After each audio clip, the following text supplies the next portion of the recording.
I hate sports. What's up? I hate sportsters. What's up, I hate sportsters? Episode 3 coming at you. True haters. Today we have yeah. a very special guest. Director and co-writer of new hit film Eephus, named after the Incredible pitch. the Bill Spaceman Lee. I think is probably the most notable user. Yeah, he threw the Eephus. Yeah, don't worry about the stuff we said about Boston last episode. Don't worry about that. Yeah, we. But yeah, complete disregard. yeah, don't worry about it.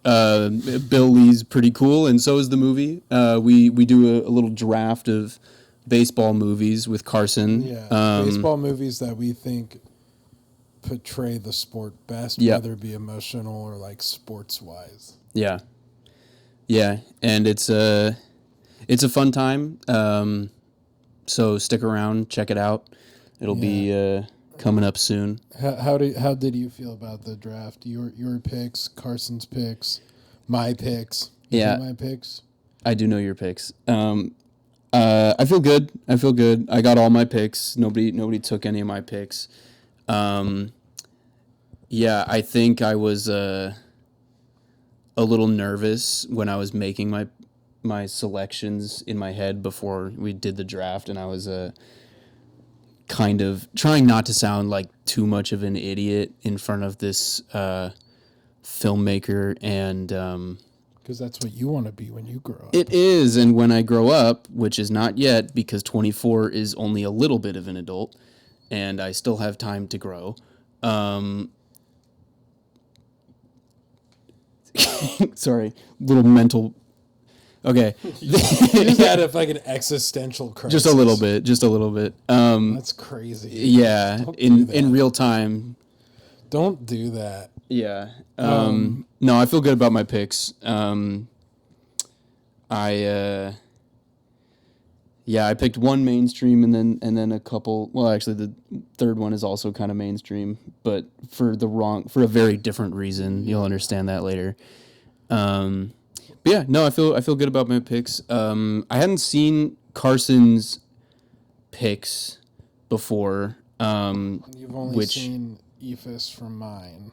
Yes, I've seen Eephus from yours, but I hadn't seen... No spoilers. No more spoilers. No more spoilers. I will talk about the Eephus pick, though. Yeah. Let me think. I hadn't seen the other two that you picked as well, which one of them, I don't know if we've mentioned it on the pod, but we've talked about it a bunch in the past. So I wouldn't be surprised if it came up in the first 2 episodes and I just forgot about it.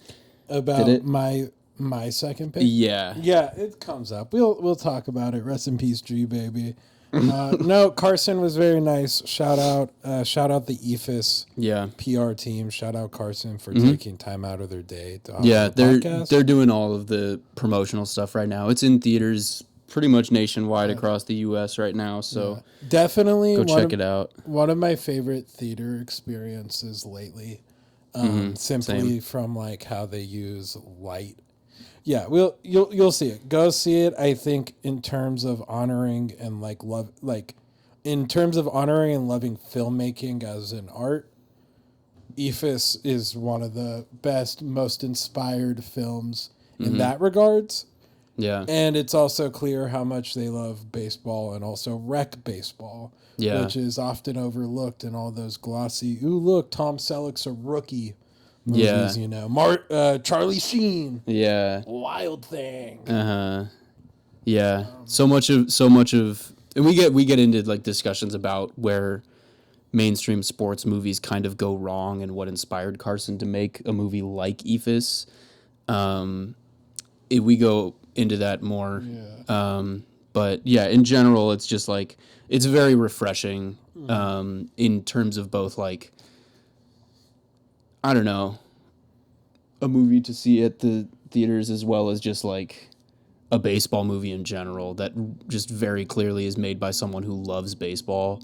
Because sometimes it's just like, oh, baseball is a market to capitalize in America. Yeah. So you don't feel the love so much sometimes. Yeah, it's the love for baseball, and not just as a sport or the culture, but just kind of like the energy of baseball, like the time and duration of a baseball game and like the presence. I think like metaphysically, I hate to use that word. I hate to use that. I hate sports is supposed to be an inflammatory podcast. And I want to be like metaphysically, Eephus was fantastic. But it's like, it was funny because Eephus was going to be my 101 easy. And Carson went first. And it spoke about how much he wanted to take Eephus, which is like, I get that's a bit, that could come off as a bit in vain. But also if he took Eephus, I'm like, that's fair. You and your crew made an incredible baseball movie. I just realized his wife. Who else is chewing their big league chew at home? I just realized his wife's name is Linda Belinda. That's a reference. What? So yeah. So excited for the draft, but first we got some. I hate sports. I hate sports. House cleaning. We're gonna. So we have a friend, a collaborator, Zachary Albert Charles Voss. He did our intro song. Yeah, he did our intro song. He wants to intro song. So I'll throw this out for I Hate Sportsters as we're trying to build up our podcast. He wants to do a segment on the podcast. He wants to be an on-screen character for like a minute at a time. Like every episode? Yeah, what should his character be? You want me to debate with you, or like we were just people going leave to a talk. comment? No one's going to leave a comment. Dude, leave comments. Leave a comment. So far, I've seen our analytics and they're tough. On YouTube, they look great. Mm-hmm. Subscribe to the YouTube. Follow the Spotify. Also listen to us on Spotify because I think I'm the only follower. So I think I followed like 2 days ago. Crazy. Yeah. Ailey just commented on our video. Oh, nice. Oh, yeah. Wait, shout out the jersey real quick. Oh, yeah. We're splitting custody of this. It's like a $50 jersey, and neither of us wanted to pay the full $50. Yeah. So we split the cost, and it's going to go back and forth. You and I you've been a Yankees fan, and I've been a Giants fan for like 3 weeks now. How has it been? And I just question for you. Have you committed to the bit? I have. I follow him on Instagram. I'm looking at updates and stuff. Jazz Chisholm was given. I think MLB posted his they were going around to spring training teams and asking players who their best baseball buddies were. I think besties was the word they used. Jazz and Judge are good buddies. I bet they kiss at night. Yeah. Somebody said Volpe. I forget who. Yeah. But I had a couple fantasy baseball drafts this week. I got Volpe in one of the leagues. I got Luis Heel on my IL. I'm ready for the comeback. Rookie of the year. AL Rookie of the I think Colton Cowser probably should have got it, but that's a different story. No, that's because I went to an Orioles game and they gave out Colton Cowser shirts. Luis Heel. So that was kind of cool. Luis Heel throws flames. Yeah. Yeah. Yeah. He was he's gonna carry that rotation for the back half of this season. I forget when he comes back. It's like early May or like late April. I forget. But yeah, no, I'm invested. But like, I feel weird about it still. There's still definitely that lingering. But like, I want you to be honest with me as a friend and a co-host. Have you actually embraced it? Yeah. Have you to an extent, as much as I can? You know, it's because they haven't started the season yet. You know, that's where I'm at. Is like, it's going to be nice to finally be following a team that's not in my blackout district, and I'll be able to actually watch games. Speaking of which, this week, if you have T-Mobile, get MLB.TV for free. I know. I don't give a shit. I'm mad at T-Mobile for doing it like this because they give out free MLB TV, but they only do it for like 5 days before the season starts. So this episode will come out during those 5 days. If you have T-Mobile, all you need to do is put in your phone number, and they give you free MLB TV, and that's what I do. So that's for like the people who listen to this episode in the first like 2 days when it comes out. There's something about your vibe that I don't. You need to prove to me. Oh, you don't believe it? So here's my argument. Okay. I'll talk about this as a Giants, as a newly founded lifelong Giants fan living in Los Angeles. I've been in the fucking trenches. Yeah. It feels like yeah. It feels like I'm like wearing a fucking I wrote in the nicest lettering I could, "kick me" on the back of my shirt. I've been getting into arguments backing the orange and black with Dodgers fans. Okay. I'm literally tempting a tiger to maul me. Don't beat me up. Don't tase me, bro. Don't beat me up. Don't beat me up. Hey, Dodgers fans. Hey, Nick. Don't beat me up. Don't beat him up.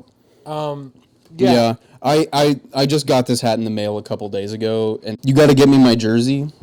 But then what are you gonna? Because I'm gonna wear it. I got in an argument with two people that we know in our work cafeteria. Mm-hmm. And you know what the argument was about? You know what the argument was? What? That the Giants were going to make the wild card. Wow. It's a pretty stacked NL West right now.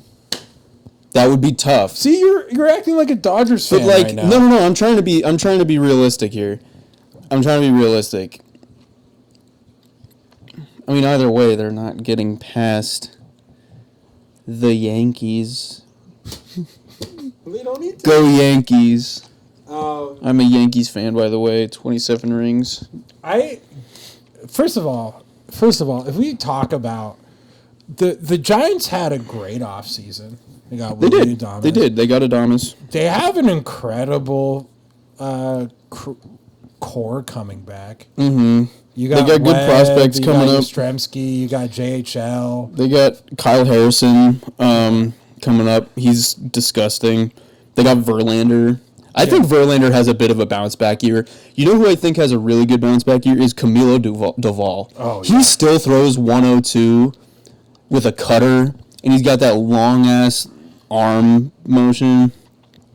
I definitely see them making a push for the wild card. Yeah, they definitely have every possible thing they need. It's literally just that the NL West is so stacked. The NL West isn't stacked at all. Jordan Montgomery's getting fucking Tommy John. So they're out. Corbin Burns is going to go 12-12. Not going to help anybody. I hope he has a good year. I've always liked Corbin Burns. The Rockies, who Ezekiel Tovar to the future, to the moon. Yeah, the Dodgers. We don't need the Dodgers already won the division. They're probably going to hit 120 or something. That'd be wild. And the Padres always choke. So it's the Giants Coming from a Giants fan, by the way. Oh, yeah. We both agree. Go Yankees. Go Giants. Padres suck. Padres suck. Fuck the Dodgers. Fuck the Braves. Uh-huh. So, yeah. Okay. Also, Ryan Walker's disgusting. Ryan Walker he's on every single one of my fantasy baseball teams because I'm just that much in love with him. Yeah.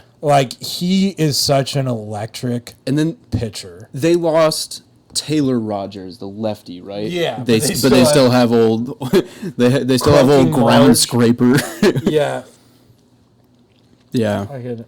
Their bullpen is really good. If Kyle Harrison comes in and does what everyone is expecting him to do, they're going to be great. If Verlander comes in and does even remotely what he's capable of, he's going to be good. He was topping out at 96, 97 in spring training, which that's a great sign. Dude's 42. That's wild. You can say that LeBron is the GOAT for being so good for so long, but his vert has taken a dip.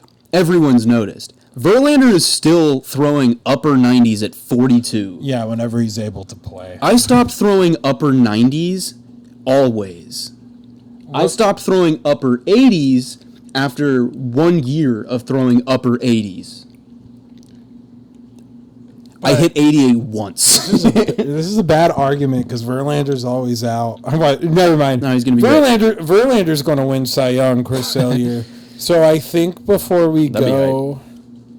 Sorry that this was such a baseball-dominated episode. It's just hard when the season's... Yeah, season's coming up this week. We're going to go to an Angels game probably. Mm-hmm. So I vote that before we go into our very wonderful interview with Carson, our baseball snake draft, you and I decide we should have a punishment. Oh, for who has the worst season? Yeah, for who has the worst season. We're going to go regular season record. Plus postseason, like a win percentage? Plus postseason's tough.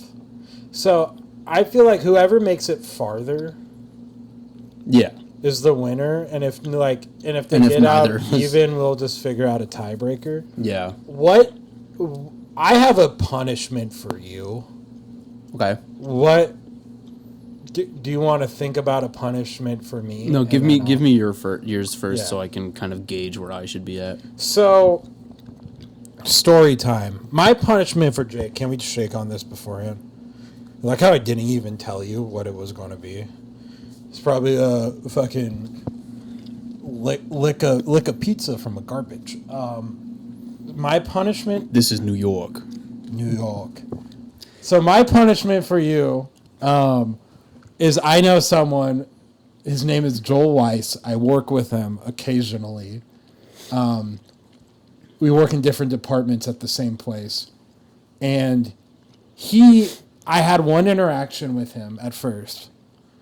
And it was him during the Mets-Phillies series.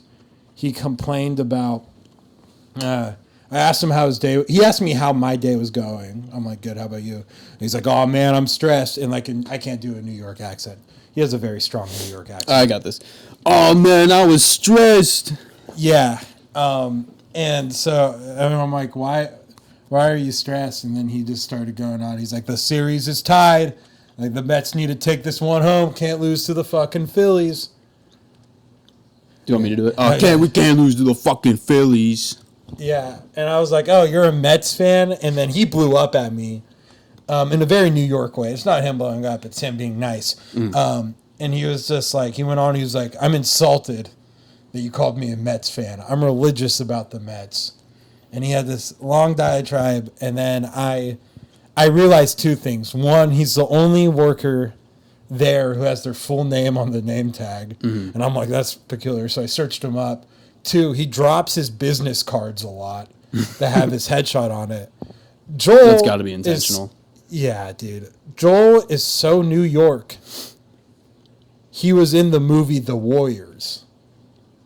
1978, where it's like the gang leader Cyrus get killed, so all these gangs like fight for New York. Turf war. Yeah, it's a gigantic turf war.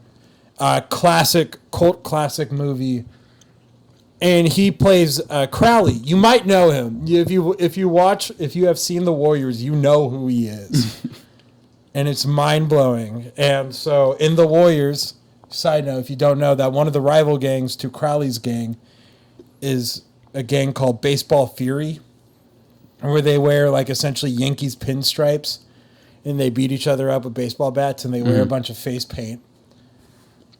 And so my punishment for you is we're going to have an episode where it's you and Joel in a formal debate about which team is more New York. How are you going to get him on board? The Mets or the Yankees? Oh, it's super easy. We got Carson Lund on the podcast. It's super easy. Do not doubt this. You're right. And you're going to be dressed up as one of the Baseball Fury guys. And you're going to be arguing with him about the Yankees being better than the Mets. And you're going to lose the argument. But it's content. For who? People who know? Yeah, dude. It's just, it's for people who care about our canon and our story. They're going to be like, wow, Jake is getting belittled. Yeah. And it's It's yeah. Okay. All right. I'm confident that I'm not going to have to do that. I don't think I'm going to have to do that. I hope I don't have to do that. Okay, what's mine? You have to Eat a clam chowder bowl. you have to okay. Very difficult to pull off, but I think it would be really funny if we did it. End of the season, we're in September. Obviously, this podcast is blown up at that point. We're huge. We get Trevor Bauer on the pod to throw live batting to Willard in the box. And Eric Sims talks so much shit to you. The king of JUCO. Yeah. And then I go in after Trevor Bauer and I just throw at your head for 5 minutes. No helmet. Deal. So we got Baseball Fury versus us collabing with Trevor Parker and former Giants minor league prospect, Eric. Was it Giants? Yeah, he was drafted by the Giants. Okay, so that works. Yankees hopeful versus former Giants hopeful. Yeah. Bauer outage. Yeah. Okay, that sounds good. We'll keep y'all updated. We'll have more content coming. Yeah, soon. we'll do weekly team updates.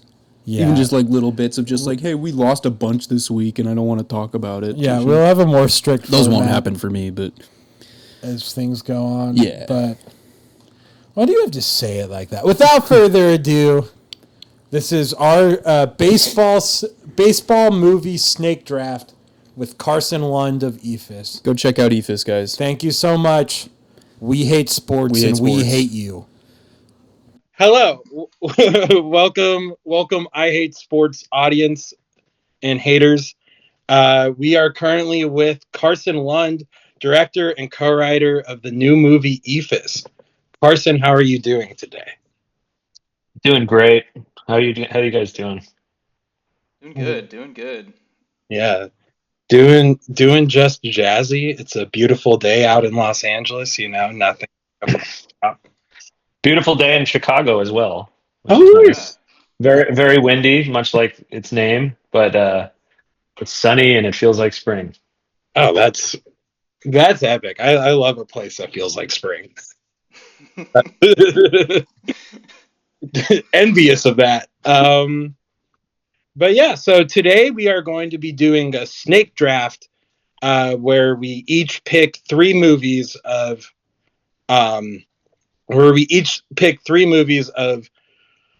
baseball movies that we think represent the sport best, whether it be like the actual gameplay or the actual like the emotion and the feeling of baseball. So as it goes, we'll have Carson go first, Jake will go second, and then I will go third in the first round, and then first in the second round, then Jake, and then Carson with 2, then Jake again, then me. Any questions, comments, or concerns? No, feeling good. I feel good, yeah. Yeah. Without further ado, Carson, would you like to go with your first pick? Yeah, the trouble with this and the challenge for me is that part of the reason I made a baseball film is that I find that many of the baseball films that do exist have not really represented the sport in a way that meets it on its own terms and kind of captures all the weirdness of it and the rhythms of it and the poetry of it. So I can't just go out and say my movie is the one. But there have been films that I do like that have traces of what I think the game is all about. And I guess first I would just say Bing Along and the Traveling All-Stars, which gets at the camaraderie of it and the kind of rambling nature of it, not so much through scenes of gameplay as it does through just like it's a hangout movie about all these players who are traveling into all these small towns, and you get a sense of kind of the culture around baseball and the kind of like minor league circuit. And yeah, you just feel like the way in which baseball has become a massive part of just like small town culture in America. So I think that's one aspect that my film also deals with. But so I'll start with that one. All right, excellent. If you don't mind me asking, because it is a great point of like it's much easier to portray like the culture and the energy around baseball than the actual sport itself. So Yeah. when it came to like, when it came to like filming like the baseball sport moments in Eephus, like was that difficult at all? Or Oh yeah, yeah, extremely difficult. I mean, part of it is just I had to work with actors who hadn't played in a long time, and some of them more recently, but some of them, hadn't played in decades. So I had to kind of refamiliarize them with just the motions of the game, the gestures, the what you do when the ball is not coming to you, what you do when the ball is coming to you, where you have to move around on the field and anticipate plays. There was a lot of that. So that was a lot of work in rehearsal, and then once we shot it, we had to do a whole number of takes. So very very challenging. And the other part is I wanted to shoot it. I wanted to shoot in wide shots, and so much of the baseball films that do exist that have been made by Hollywood are all about cutting up the action into montage. And sort of, I think, abstracting it, and that's where you get that some of the more unconvincing actual gameplay that you've seen in certain films. Yeah. I can't count the number of times I've seen, like, even in something like basketball too, where like you see someone shoot on a one shot and then it cuts to the basket and it's like nowhere near where he was actually aiming or anything like that. Just do it wide and take a couple more tries at it. But no, that's definitely a valid point. Yeah. Jake, would you like to go with your first pick? Yeah, I mean, first pick, I went pretty mainstream. Field of Dreams has always been was for the longest time, like growing up, was like my favorite movie. And now that I've broadened my horizons a bit, I see its flaws a bit more. But it's such a weird movie. And like, I mean, one thing for me specifically that like I always focused on when watching it was less about the surrealism of it and just how at the end of the day all this grown ass man wants to do is play catch with his dad, and that's what baseball is for so many people, I think. There's the culture aspect of it, of following and being in a fan base and everything, and then there's the the playing baseball that is a very different energy. But just I think, like, on a personal level, that's something that not every baseball movie gets as well, is how it can bring individual people together and not just like a conglomerate, like a group or everything. Like something like Major League, for instance, like so much of that is trying to garner this huge fan base so that they don't have to like sell the team, or I kind of forget what the actual goal is there. I haven't watched that one in a minute, but it's but I think Field of Dreams captures that like one to one like personal aspect of the love of the game and everything around that very well. So I'll say Field of Dreams. Excellent. Yeah, I think Field of Dreams, even though, obviously no one's walking out of the fucking cornfield. And if you build something, they're most likely not to come, but like kind of like the the romantic nature of the sport itself. I think it's hard to top that one. Two excellent first picks. My first pick, thank you so much, Carson, for not taking it. It is Eephus. And I think if we're talking about like the romantic nature of it, I think what really like stuck out about the film watching it, beyond just like a lot of like the technical like aspects and how like the story is told through like time and through lighting, is that it like romanticizes not like the big like MLB portrait of it, but like, you know, it shines a light on like rec baseball and just kind of like the everyday like mundanity of it, you know. And there are moments when the pitcher throws the Eephus, you know, he's explaining a pitch and then he's like, oh, if you can leg this out, it'll be a double. It's like, yes, that feels like a real conversation. You know, Jake and I have had multiple times watching rec baseball and softball.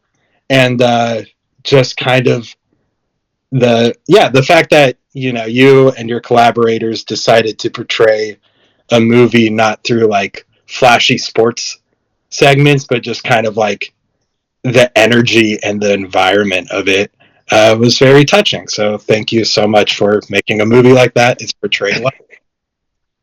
Thank you. Appreciate it. I can't disagree with anything you said.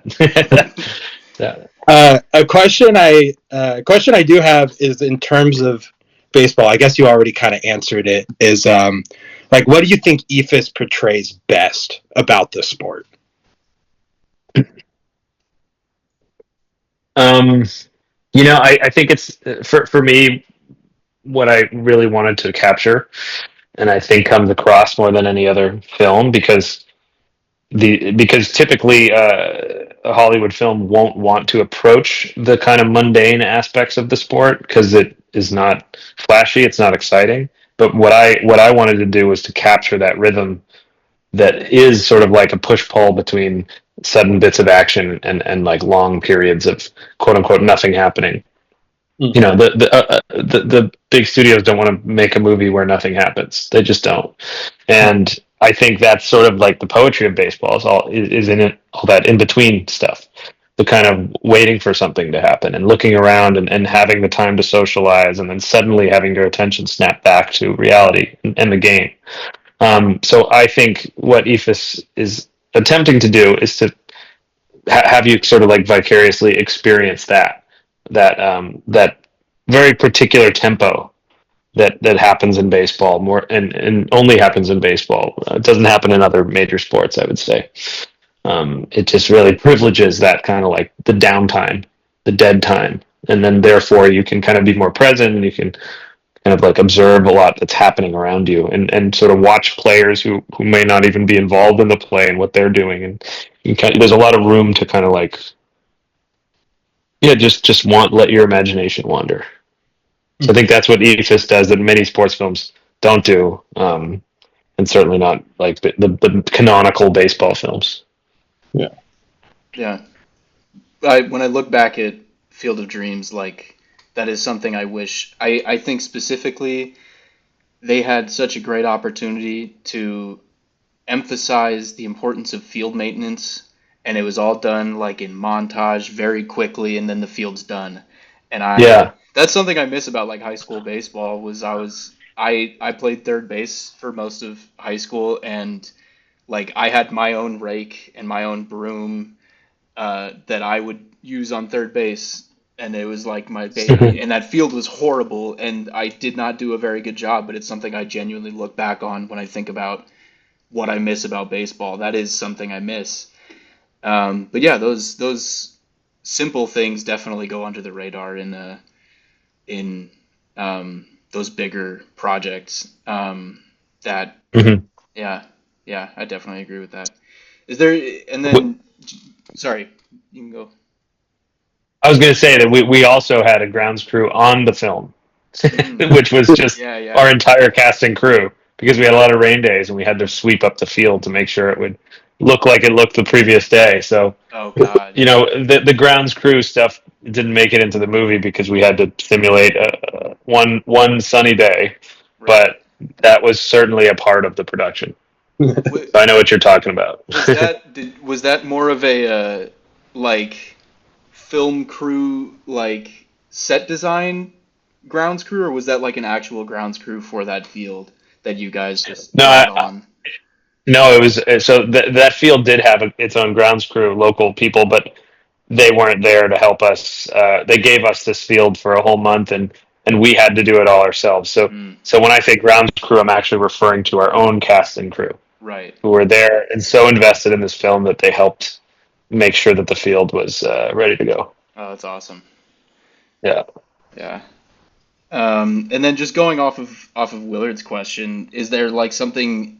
I mean, is there something about Eephus that you feel like looking back as a filmmaker at your own project? Is there something else that you wish like you could have covered or something you might have missed out on?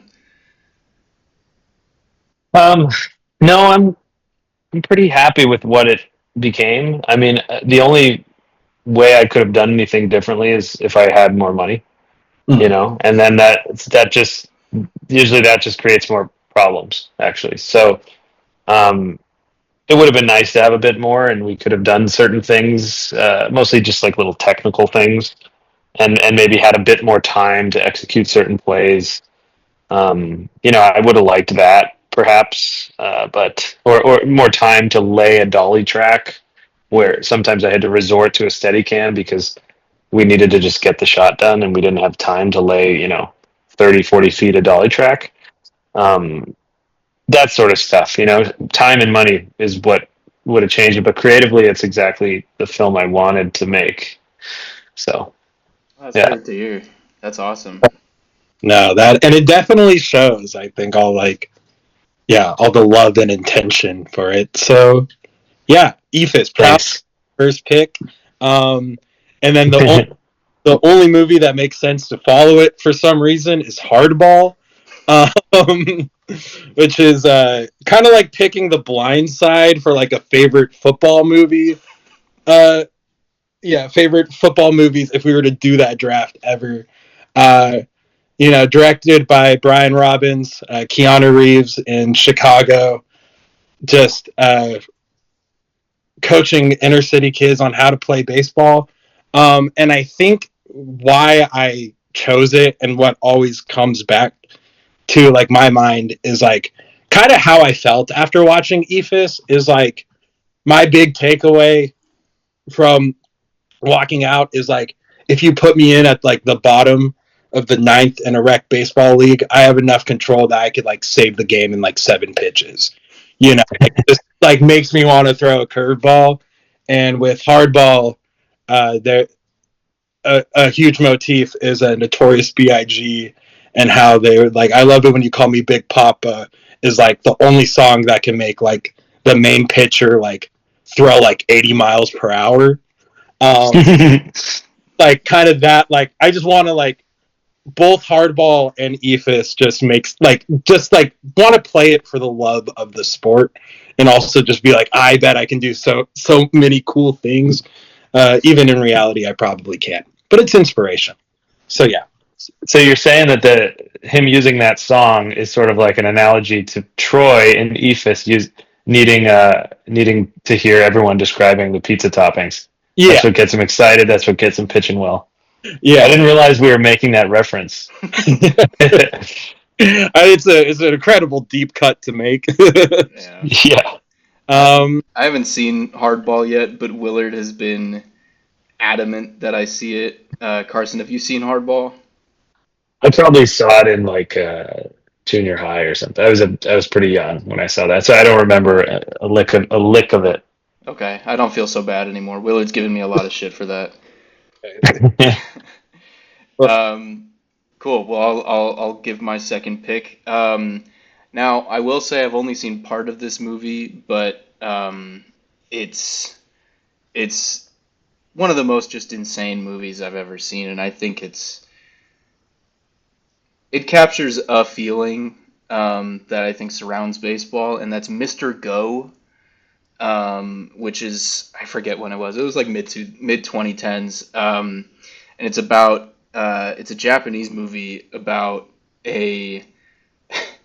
The premise is ridiculous. It's this 15-year-old girl who is running a circus, and to pay off the enormous debt that her grandfather left her, she decides to have her take her gorilla in her circus out to Korea to play in the KBO, and he just becomes like a national sensation, just power hitting monster.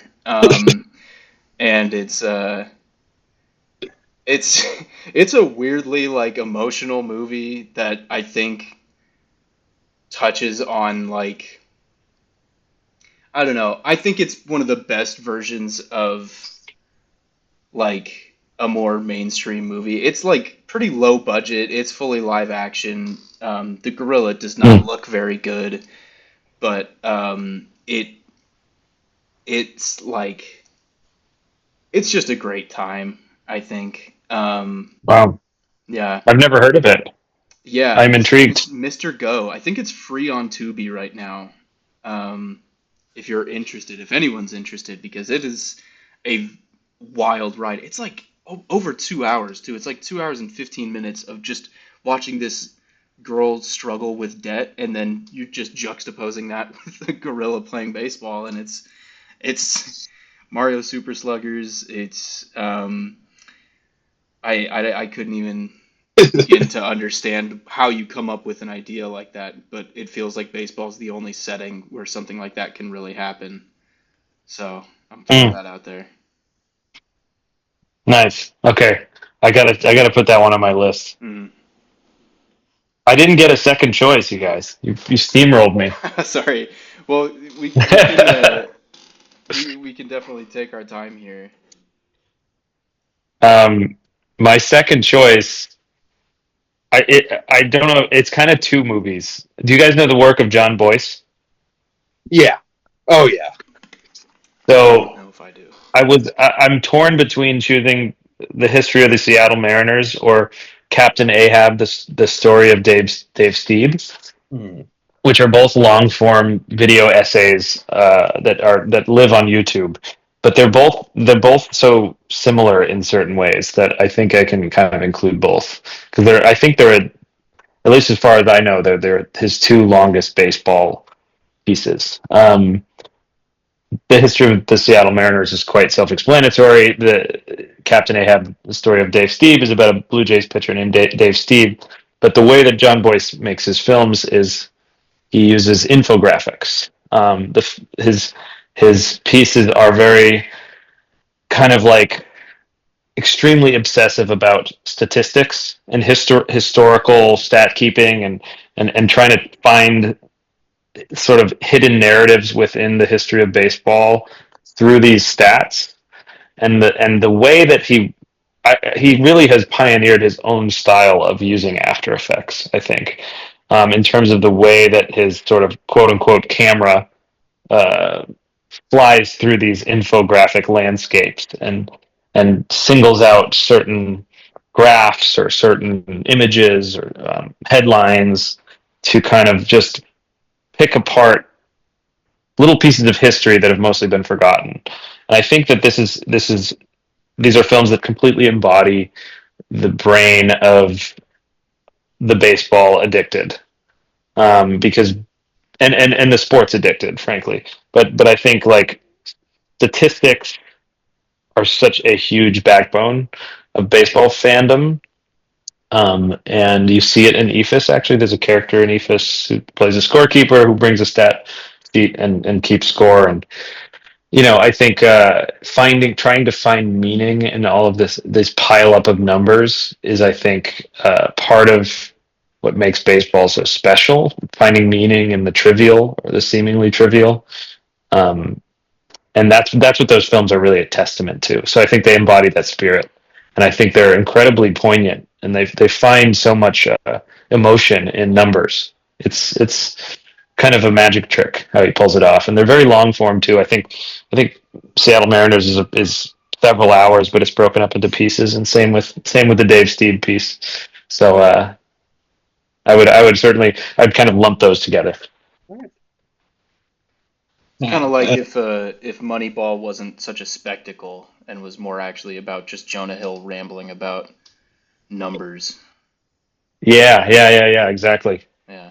But I can't overstate the kind of uniqueness of the form in these films. Mm-hmm. I'm calling them films, but I don't even know if he calls them films. But the way that he tells the story, the way that he uses the stats, and they just flow like kind of nothing else I've seen. Yeah. So yeah, definitely recommend those. Oh yeah. Nice. I've stayed away from the history of the Seattle Mariners. I did watch the Atlanta Falcons one, which I think John I really like how you just emphasize his statistical storytelling and through Eephus, because he really does possess a strong and unique voice. I just as a Mariners fan, it makes me sad even looking back at it. As a sort of just fair weather casual Mariners fan, it is painful to watch.